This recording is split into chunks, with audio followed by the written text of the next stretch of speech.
ಈಗಾಗಲೇ ಕರ್ನಾಟಕ ಸರ್ಕಾರ ಬಸವಣ್ಣವರ ತತ್ವಕ್ಕೆ ಒಂದು ರಾಜ ಮನ್ನಣೆ ಕೊಟ್ಟಿದೆ. ಅದೇ ಬಸವಣ್ಣವರನ್ನ ಸಾಂಸ್ಕೃತಿಕ ನಾಯಕ ಅಂತೇಳಿ.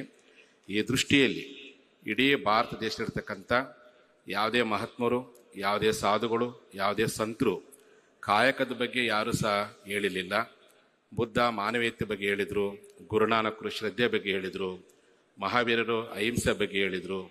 ಆದರೆ ಆ ಅಹಿಂಸೆ, ಜ್ಞಾನ, ಮಾನವೀಯತೆ ಬರ್ಬೇಕಂದ್ರೆ ಮೊದಲು ಒಟ್ಟಿಗೆ ಅನ್ನ ಬೇಕು. ಆ ಒಟ್ಟಿಗೆ ಅನ್ನ ಬೇಕಪ್ಪ, ಕಾಯಕ ಬೇಕು.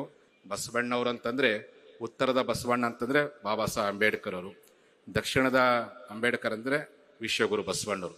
ಹಾಗಾಗಿ ನಮ್ಮೆಲ್ಲರ ಬಸವ ಭಕ್ತರ ಕೋರಿಕೆ ಇದೆ. ಅದು ಸುಮಾರು ದಶಕಗಳ ಹೋರಾಟ.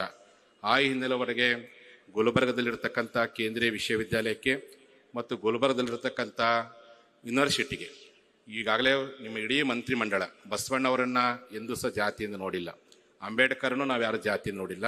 ಹಾಗಾಗಿ ಆ ಒಂದು ಕೇಂದ್ರೀಯ ವಿಶ್ವವಿದ್ಯಾಲಯಕ್ಕೆ ಮತ್ತು ಗುಲ್ಬರ್ಗದ ವಿಶ್ವವಿದ್ಯಾಲಯಕ್ಕೆ ಬಾಬಾ ಸಾಹೇಬ್ ಅಂಬೇಡ್ಕರ್ ಮತ್ತು ಬಸವಣ್ಣವರ ಹೆಸರನ್ನು ನಾಮಕರಣ ಮಾಡೋದ ಮೂಲಕವಾಗಿ ಅವರಿಬ್ಬರು ಬೇರೆ ಅಲ್ಲ, ಒಬ್ಬರು ವಚನ ವಿಧಾನ ಕೊಟ್ಟವರು, ಒಬ್ಬರು ಸಂವಿಧಾನ ಕೊಟ್ಟವರು ಅನ್ನೋದನ್ನು ಆ ಹಿನ್ನೆಲೆ ಗಟ್ಟಿ ತೀರ್ಮಾನ ತೆಗೆದುಕೊಳ್ಳೋ ಪ್ರಯತ್ನ ನೀವೇ ಮಾಡಬೇಕು. ನಿಮ್ಮ ಬಿಟ್ಟರೆ ಬೇರೆ ಯಾರ ಕೈಲಿ ಮಾಡಲಿಕ್ಕೆ ಸಾಧ್ಯವಿಲ್ಲ ಎನ್ನುವಂಥ ಮಾತನ್ನು ಈ ಸಂದರ್ಭದಲ್ಲಿ ಮತ್ತೆ ಮೇಳಕ್ಕೆ ಇಚ್ಛೆ ಪಡ್ತೀನಿ.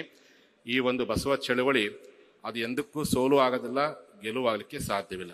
ಇದು ನಿರಂತರ ಅಂತ. ಯಾವುದೇ ಒಂದು ಚಳವಳಿಗೆ ಸೋಲು ಮತ್ತು ಗೆಲುವಿರೋದು ನಿರಂತರ. ಅಂದು ಬಸವಣ್ಣನಿಂದ ಶುರುವಾಗುತ್ತೆ ಚಳವಳಿ. ಈ ಸೂರ್ಯಚಂದ್ರ ಇರೋರು ನಿರಂತರವಾಗಿ ಚಳವಳಿ ಶುರುವಾಗುತ್ತೆ. ಆ ಚಳವಳಿಯ ಮೂಲಕವಾಗಿ ಸತ್ಯದ ಅನ್ವೇಷಣೆ ಮಾಡಬೇಕಾಗತ್ತೆ. ಆ ಚಳವಳಿ ಅಂತಂದರೆ ಸಭೆಗಳಲ್ಲಿ ಮಾಡುವಂಥದ್ದು, ಸಮಾರಂಭಗಳು ಮಾಡುವಂಥದ್ದು, ಹಾಡು ಹೇಳುವಂಥದ್ದು, ಇಷ್ಟಕ್ಕೆ ಸೀಮಿತವಾದರೆ ಚಳವಳಿ ಸಾರ್ಥಕಗೊಳ್ಳೋದಿಲ್ಲ. ಅಂದು ಬಸವಣ್ಣವರು ಅಗ್ರಹಾರದಲ್ಲೇ ಕೂತ್ಕೊಂಡಿದ್ರೆ ಅದು ಚಳವಳಿ ಆಗ್ತಿರಲಿಲ್ಲ. ಅಗ್ರಹಾರ ಇರ್ತಕ್ಕಂಥ ಸ್ತ್ರೀ ಶೋಷಣೆಯನ್ನು ಬಿಟ್ಟು ಹೊರಗಡೆ ಬಂದು ಬೀದಿಗೆ ಇಳಿದ ಮೇಲೆ ಚಳವಳಿ ಶುರು ಆಯಿತು. ಕೂಡಲ ಸಂಗಮಕ್ಕೆ ಬಂದು ಅಲ್ಲಿರ್ತಕ್ಕಂತಹ ಶೈವರ ಗುರುಕುಲದಲ್ಲಿರ್ತಕ್ಕಂಥ ಅಸಮಾನತೆ ವಿರುದ್ಧವಾಗಿ ಬೀದಿಗೆ ಬಂದು ಹೋರಾಟ ಮಾಡೋಕ್ಕೆ ಚಳವಳಿ ಶುರು ಆಯಿತು. ಕಲ್ಯಾಣದಲ್ಲಿ ಇದ್ದಂತಹ ಪ್ರಭುತ್ವದ ವಿರುದ್ಧವಾಗಿ ಬಸವಣ್ಣವರು ಅರಮನೆ ಬಿಟ್ಟು ಬೀದಿಗೆ ಬಂದು ಹೋರಾಟ ಮಾಡಿದಾಗ ಚಳವಳಿ ಶುರುವಾಯಿತು. ಹಾಗೆ ನಮ್ಮ ಬಸವ ಚಳವಳಿ ಅನ್ನುವಂಥದ್ದು 4 ಗೋಡೆಗೆ ಸೀಮಿತವಾದರೆ ಆ ಚಳವಳಿ ಇನ್ನಷ್ಟು ಭಾಳ ತಡವಾಗುತ್ತೆ. ಆ ಚಳವಳಿ ಹೊರಗಡೆ ಬರಬೇಕಪ್ಪ ಅಂದರೆ ಹೆಂಗೆ ಶರಣರು ಬೀದಿಗೆ ಬಂದರು, ಹೆಂಗೆ ಬಸವಣ್ಣವರು ಬೀದಿಗೆ ಬಂದರು, ಬೀದಿಗೆ ಬಂದು ಬಯಲಾಗಿರ್ತಕ್ಕಂಥ ಸಮಾಜವನ್ನು ಕಟ್ಟುವಂಥ ಕೆಲಸ ಮಾಡಿದಾಗ ಮಾತ್ರ ನಮ್ಮ ಚಳವಳಿಗೆ ನಿಜವಾಗಿರ್ತಕ್ಕಂಥ ಅರ್ಥ ಸಿಗುತ್ತೆ, ನಿಜವಾಗಿರ್ತಕ್ಕಂಥ ನಮ್ಮ ಹಕ್ಕುಗಳನ್ನು ಪಡ್ಕೊಳ್ಳಿಕ್ಕೆ ಸಾಧ್ಯವಿದೆ.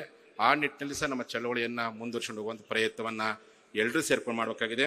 ಇನ್ನು ಮುಖ್ಯವಾಗಿ ರಾಜಧಾನಿ ಬೆಂಗಳೂರಲ್ಲಿ ನಾಡಪ್ರಭು ಕೆಂಪೇಗೌಡ ಹೆಸರಲ್ಲಿ ಏರ್ಪೋರ್ಟ್ ಇದೆ. ಭಾಳ ಸಂತೋಷ ಪಟ್ವಿ.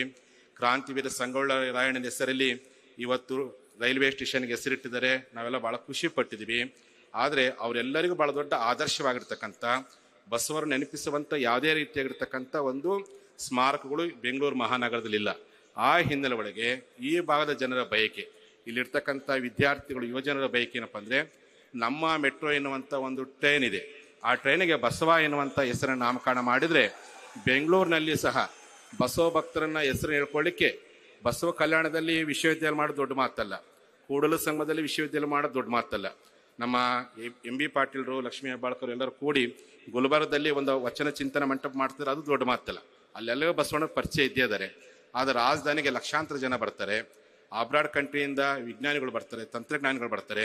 ಹಿಂದೆ ಸಿದ್ದರಾಮಯ್ಯನವರು ಅಂಬೇಡ್ಕರ್ ಅವರ ಹೆಸರನ್ನ ಇಲ್ಲಿರ್ತಕ್ಕಂಥ ಎಕನಾಮಿಕಲ್ ಯೂನಿವರ್ಸಿಟಿಗೆ ಹೆಸರಿಟ್ಟರು, ಭಾಳ ಖುಷಿ ಪಟ್ಟು.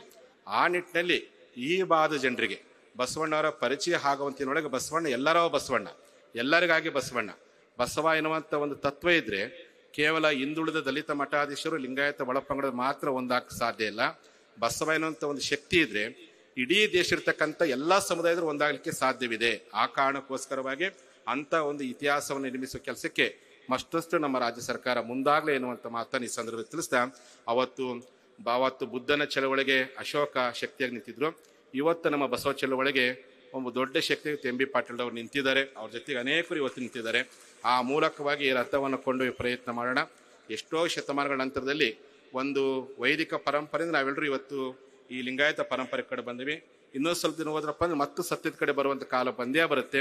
ಅಂಥ ಕಾಲಕ್ಕೆ ನಾವೆಲ್ಲರೂ ಒಗ್ಗೂಡೋಣ ಅನ್ನುವಂಥ ಮಾತು ಹೇಳ್ತಾ, ಅಂಥ ಎಲ್ಲ ಕಾರ್ಯಗಳಿಗೆ ಮಾನ್ಯ ಮುಖ್ಯಮಂತ್ರಿಗಳು ನಾಂದಿ ಆಡಲಿ ಅಂತ ಈ ಸಂದರ್ಭದಲ್ಲಿ ಹಾರೈಸಿ 2 ಮಾತು ಮುಗಿಸ್ತೀನಿ. ಶರಣಾರ್ಥಿ. ಜೈ ಬಸವೇಶ, ಭಾರತ ದೇಶ. ನ್ಯೂಸ್ ಫಸ್ಟ್ ನಿರ್ಭೀತಿಯಿಂದ ನಿಮ್ಮ ಪರವಾಗಿ.